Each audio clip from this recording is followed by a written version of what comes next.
Hi, Bradley. Hi, Siddhartha. Hi, Matt. Hi, Maxwell. Wow. Quite a lot of people jumping in at the moment. So, welcome everyone to the Cyber Lounge. This is our coffee chat for this week, and I'm joined by Danny and Akash from West Point. So, you guys want to introduce yourself? After you, Danny. Sure. Thank you for having me here. Really excited to be here. Looking forward to sharing my sort of journey and experience, and hopefully some of you guys would take stuff away from that and would help someone in their careers in the future. So my name's Danny, work at Oracle as a senior security analyst. Been in the industry for about 3 years now. So yeah, looking forward to this event, really. Thanks for having me. Good to have you here. Yeah, it's great to have you on board, Danny. So my name's Akash. Some of you may have already been in contact with me, such as Siddharth. I think we've spoken previously, and a couple of others in the chat that I can see. For those of you that don't know me, I'm one of the consultants here at West Point. And yeah, so my role here is obviously to speak to superstars like Danny and try and help her find better jobs. And obviously, if there is a takeaway that you can all take away from today, that'd be great. And yeah, I'm looking forward to hearing from all of you after the webinar. Cool. So I think it's going to be a bit of a packed one because there's just tons of information you can give on this topic. But before we get into what coffee we're drinking, hello Maxwell, hello Savannah, hello Idiot, hello Melvin, and Sid says, yeah, we spoke before, Akash. So fantastic. People know Akash already. Awesome. So, and as well in the chat, let us know what you're drinking. Coffee is not required, but it is preferred. Or I guess I'm the only one drinking coffee here, right? So what have you brought, Danny? Yeah, so I just got tea this time, and I saw your comment on people that drink tea instead of coffee. Wasn't really happy, but that's okay. Sorry about that. I was just being playful there. A bit of pre-coffee chat banter, but yeah, tea is welcome. Good to know. So, yeah. What about you? Go ahead. Yeah, so I mean, I've not got tea or coffee. Unfortunately, I've got a Monster in my West Point branded mug, so please do excuse me for that. Sure. And Danny, you wanted to tell us the ingredients in your tea, right? It's a bit of a fancy one. Yeah, so it's something called Masala Chai, which means a tea full of spices, really.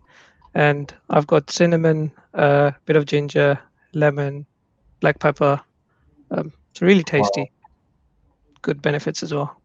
Yeah. I think you might have to send us one for the next, sure. Or give us the recipe for the next event so we can try that. And I've got coffee, but Akash made it, so Akash will have to let me know exactly what coffee this is. It's really, really good. Yeah, so I'll share with everyone. And first of all, Matt, yes, that is criminal. And yeah, I've got no excuses, to be honest with you. Just wasn't in a coffee mood this afternoon, so I thought I'd do a bit of a cheat. And I thought I could get away with it in a West Point mug, but yeah, I'll have to do better next time, I guess. Just told it was coffee and would have got away with it. But yeah, so I made Adam a special coffee. I don't know if you guys in the UK are aware of Black Sheep coffee. Let me know in the chat if you guys have heard of that. But yeah, it's a intensity 14 coffee. So Adam's going to be flying all afternoon. Which is good because we've got a really action-packed event coming up. So let's get straight into it, guys. Welcome everyone who just joined recently. So we wanted to first talk about the different areas you can explore within cybersecurity. So obviously, I think Danny, you're the number one person to lead this, right? Sure. This sort of depends on where you're coming from as well, right? So you could either be graduating or switching careers at some point in your life. But generally speaking, there is so much you can do within our industry, and so many varied roles that you can take. So my sort of advice in terms of specific advice would probably be for people that are more into blue teaming, so SOC, incident response kind of domain.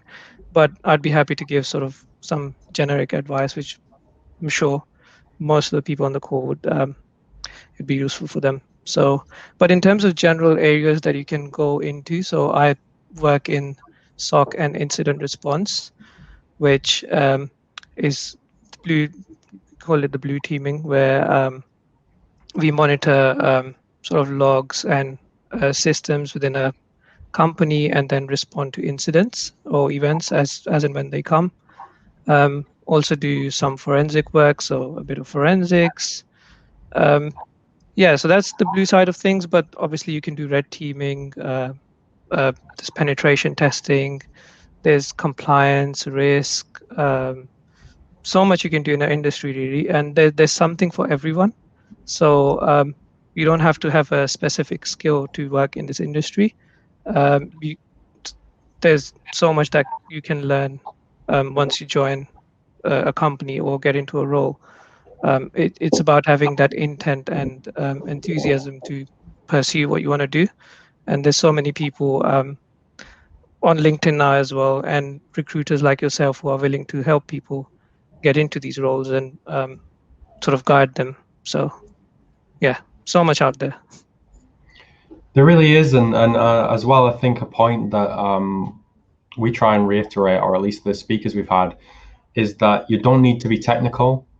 There are so many people that are in cyber and they're in higher positions and they don't have these technical skills. They just understand that side, and it supports the work that they do, which is a varied amount of different things. I think probably the best source of that, if you guys jump over to our website after this, is the webinar with Meredith, titled "Are You Sure, Fatima?" and in which she talks about her experience in cyber and how she didn't really come in from a technical background. So there is that option among others. Exactly right. And just to add on that, sorry, what the career I'm on, so I've had a good sort of technical foundation, going to college, doing IT, and then did a degree in cybersecurity, and then did a bunch of certifications as well.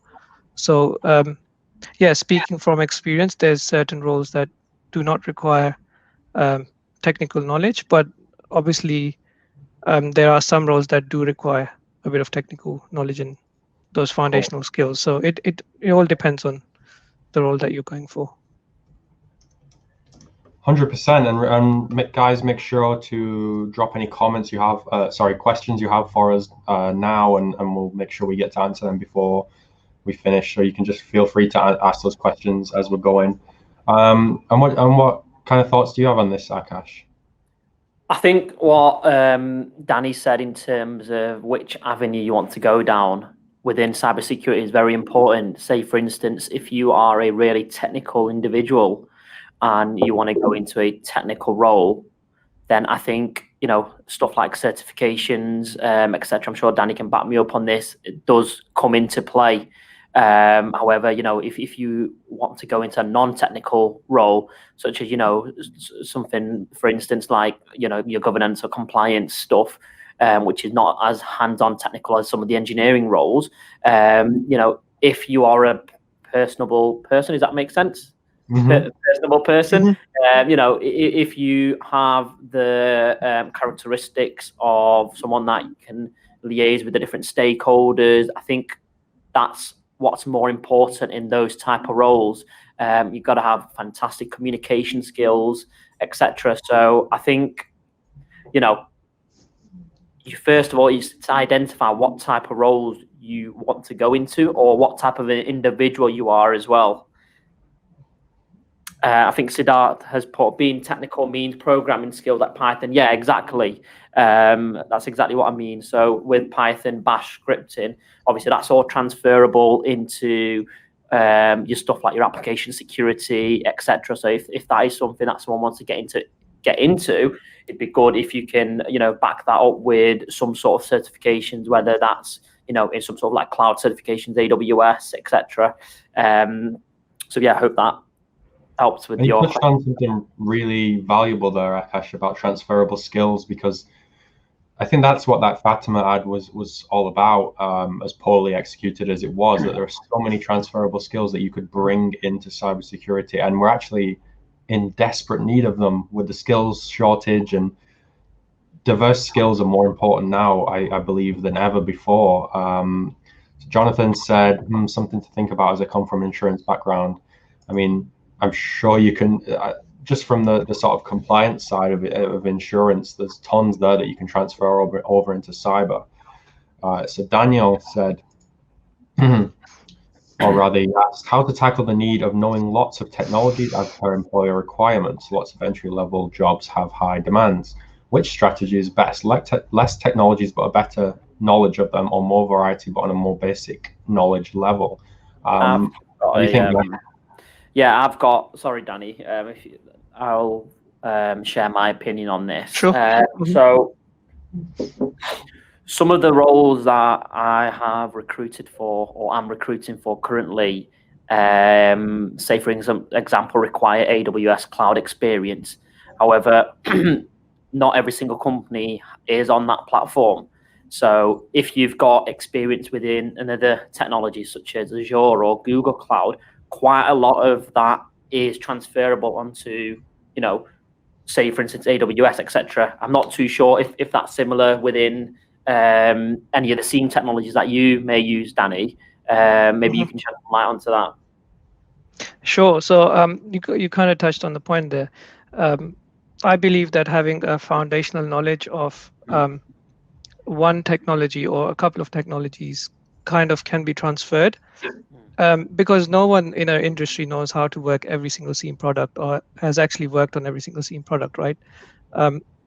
If you understand the logistics of how SIEM works in the back end, how EDR solutions work, how tool like Qualys works or Nessus works, then it's pretty much when you go to a new job, you can learn to operate the new tool, as long as you understand how it works in the back end and how the systems work.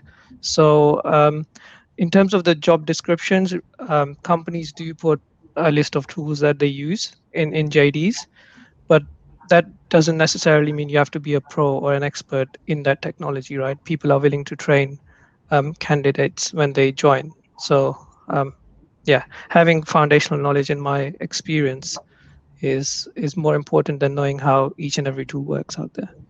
And we've talked about that before, in terms of the onus of being on the recruiters and the hiring managers to not overload job descriptions with a bunch of stuff that's just going to put people off. And there's a really interesting number. It's something like women won't apply for jobs if they don't believe they can do the entire job description, whereas men will apply if they can do 40% or more. And that's really on us and the hiring managers to make sure job descriptions are more inclusive and they don't basically put people off, especially entry-level jobs. And that's not even talking about the ones that require ridiculous levels of experience just for basic levels. Sorry, I think I cut you off there, Akash. What were you going to say? I actually can't remember now. We've got a couple more questions. So Afifa said that he has a master's in criminal justice, thinks it's irrelevant to cyber, but through a government-funded program and self-study, he's gained the cybersecurity security plus and CYSA plus. What else would you advise they can do to gain skills? They're currently volunteering on the IT systems in a pharmacy. I can take that if you want. Yeah. Sure. So firstly, as you mentioned, you have a master's in criminal justice, right? It's not that irrelevant to cyber, purely because even in cyber, we have legal teams, right? That lawyers, when you have forensic investigations or incidents, you might involve lawyers into that. So, or investigating like misuse of certain stuff, Computer Misuse Act in the UK. So doing criminal justice isn't that irrelevant to doing cyber. It depends on where you want to go, to be honest. So your next part of the questions, which says you've done Security Plus and CISA Plus, which is really great. Those are really good certifications to have. So first of all, congrats on that. But yeah, again, it depends on what you want to do within cyber.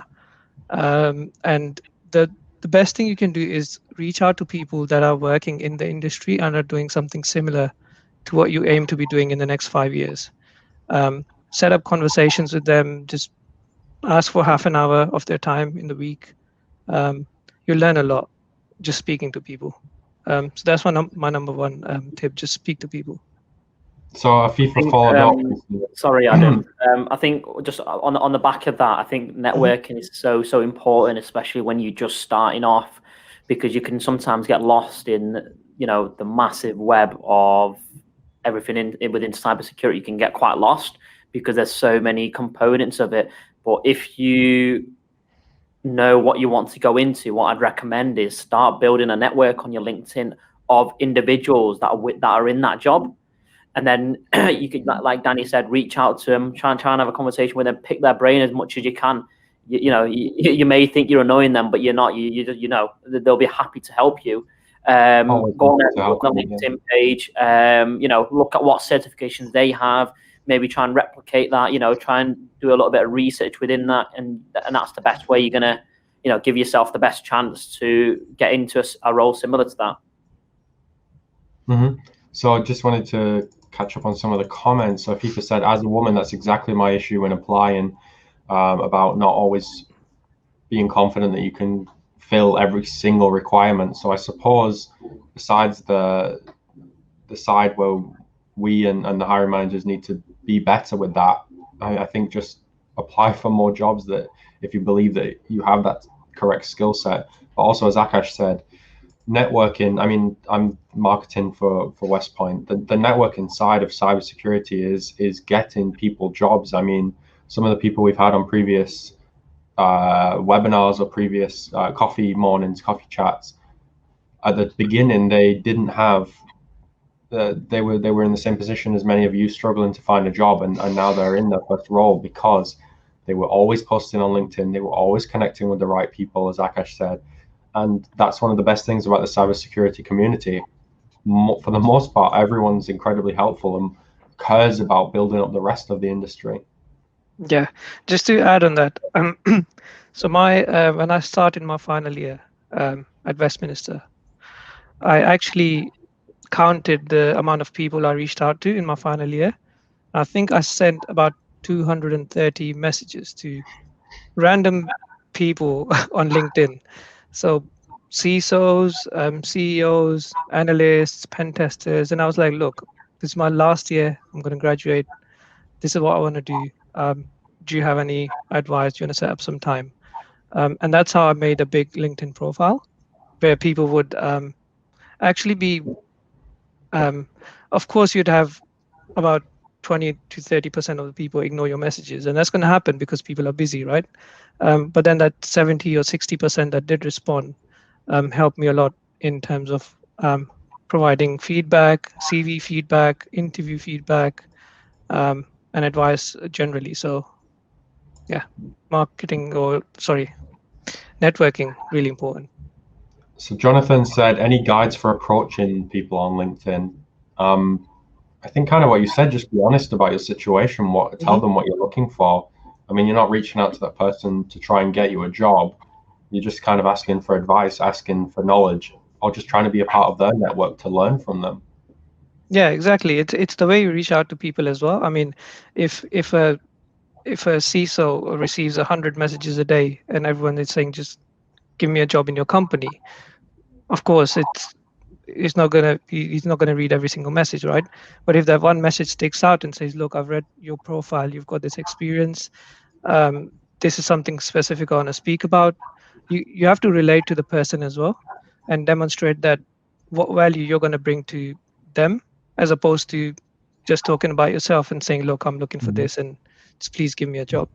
So it's the way you obviously reach out to people that makes a difference as well. It's a good question. So I think we'll take one more question and then we'll move on to the next sort of section. I noticed this one a minute ago. Suman said, OSCP certification is very costly. Are there any certifications worthy that are cheaper? So OSCP is more of a, if I'm correct, a pen testing or offensive security certification, right? In terms of those, I know there's obviously lab platforms out there like Hack the Box, Try Hack Me, which are obviously much more cheaper. So they give you a good sort of practical experience as well. But yeah, it depends on what cert you want to do. There's a really good cert which is called the Security Blue Team, which recently came out. I think about 6 months ago. But that's mostly for blue teamers. But then again, if you're learning some blue team content, it's going to complement what you do as a red teamer. The same goes for red team certs, right? If you do OSCP, it complements your work as a blue teamer. So I'd advise people to explore all the different certs they can. So we wanted to mention, or I'd rather chat about what to expect in entry-level job interviews. So definitely, Danny, that's the one for you to lead on. Sure. So this, of course, depends on the company, the hiring manager, and depends on a lot of things. But generally speaking, companies are looking for candidates that demonstrate enthusiasm for the role and can show that they have actually worked and done some labs in their own time, have a home lab set up. They research and read about the latest trends.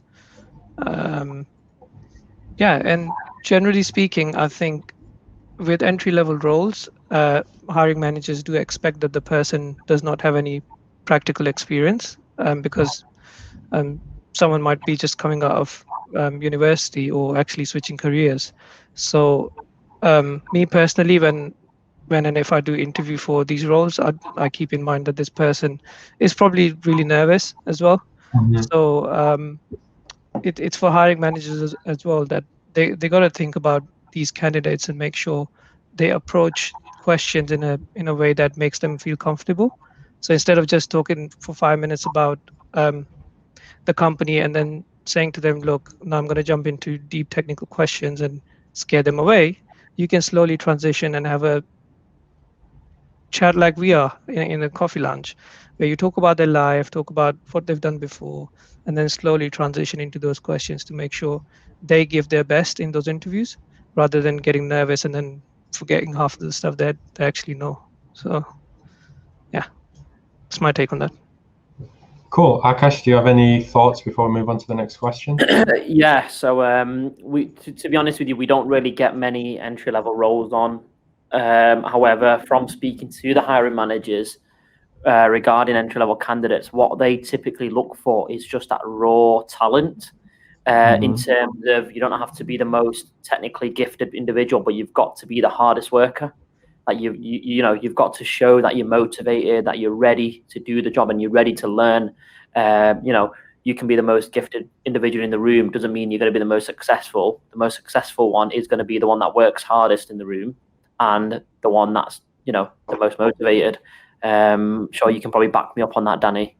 Yeah, makes sense. Totally agree. I think that's just a general good rule for life, that the one who works hard gets the. Yeah.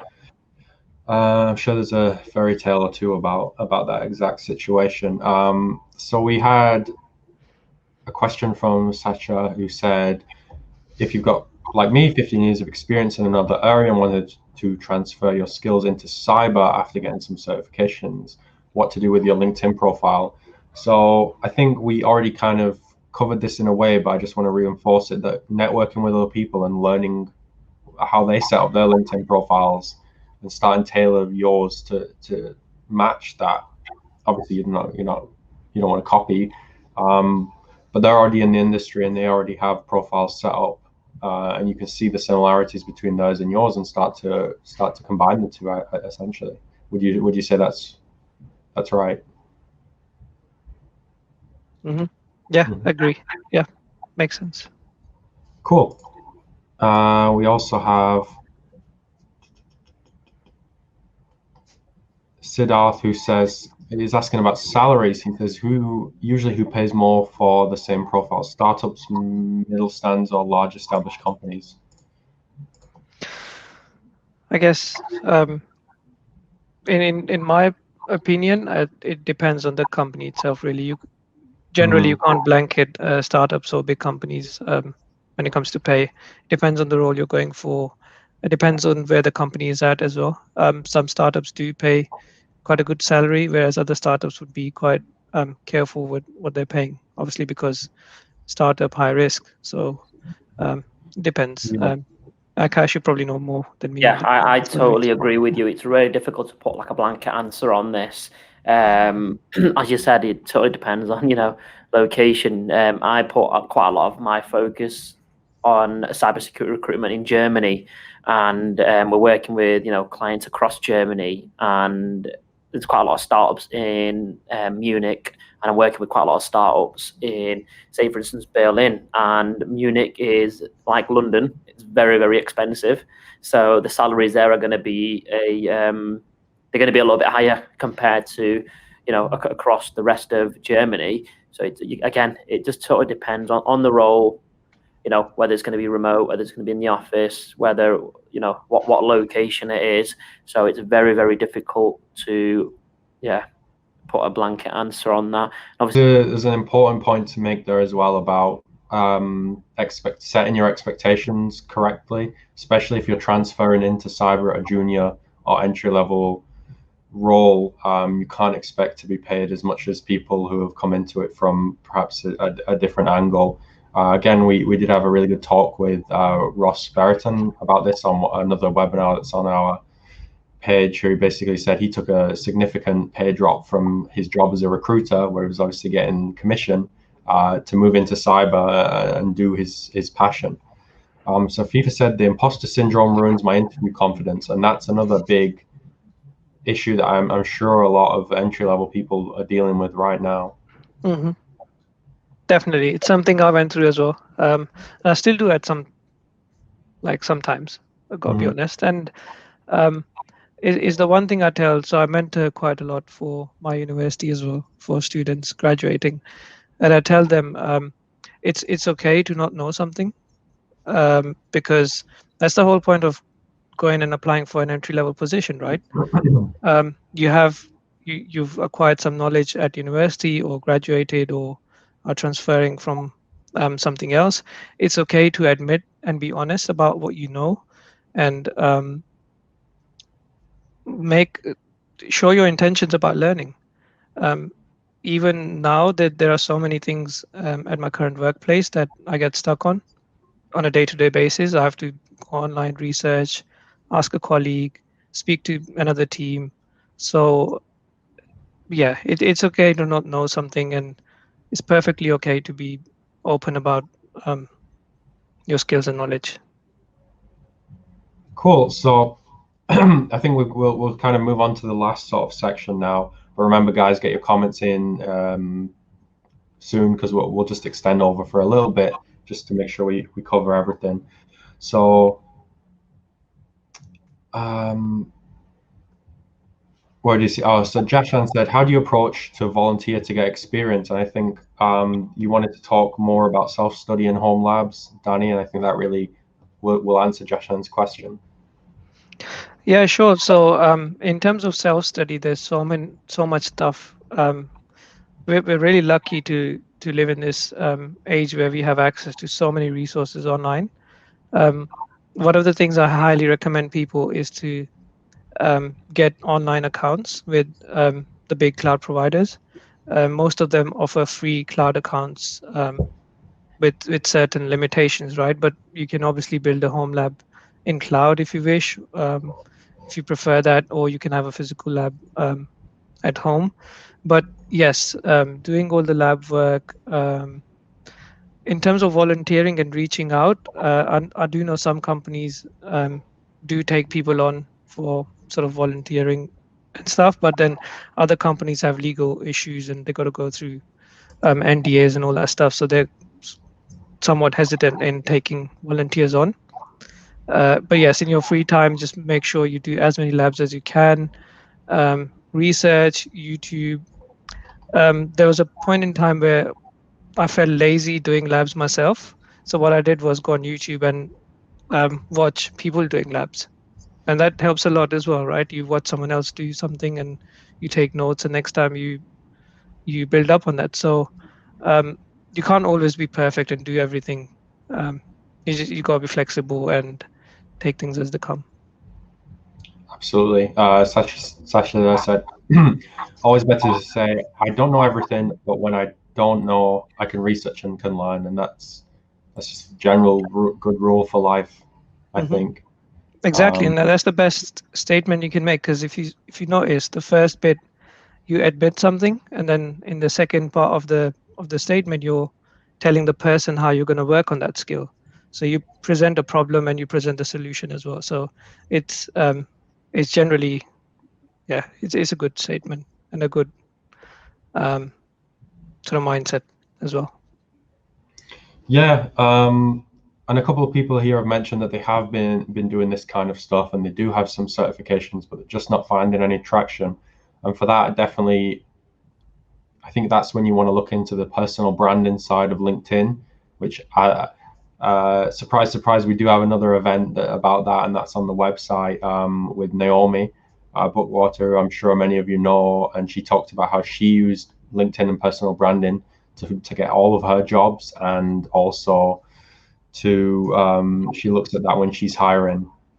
But I think we're about out of time, because I know Akash just has to jump off. He's quite busy today. Obviously, probably speaking to some of you, hopefully. So I just wanted to give a huge thanks to Danny and Akash for your time here. I think it's been super valuable for the people involved, and I really enjoyed it.